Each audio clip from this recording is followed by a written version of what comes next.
लाडकी बहीण योजनेसाठी आता सर्वांना ई-केवायसी करावे लागणार आहे।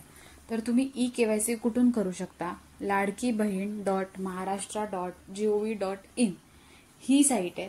ह्या साईटवरती जायचं आहे।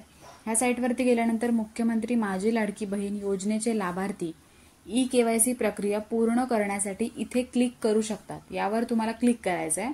आता इथे एरर येतोय, हे थोड्या दिवसातच चालू होणार आहे। चालू झाल्यानंतर इथे ई-केवायसी करायची आहे। सर्वांना ई-केवायसी करणं कंपल्सरी आहे।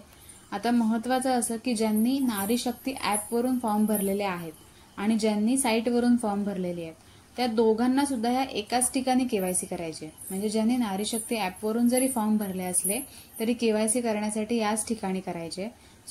आता या ई-केवायसी मुळे जे बोगस लाभार्थी लाभ घेत होते ते सगळे बाद होऊन जे खरंच या योजनेसाठी पात्र आहेत त्यांची ही योजना आहे ती चालू राहणार आहे।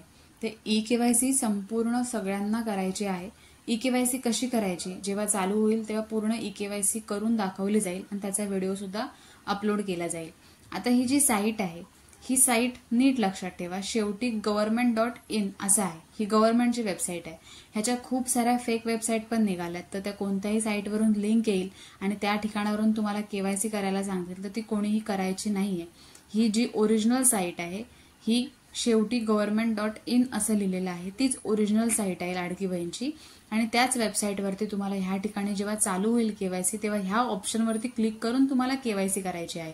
त्याच्यामुळे कोणत्याही फेक वेबसाईटला तुम्ही जाऊन केवायसी करण्याच्या भानगडीत पडू नका।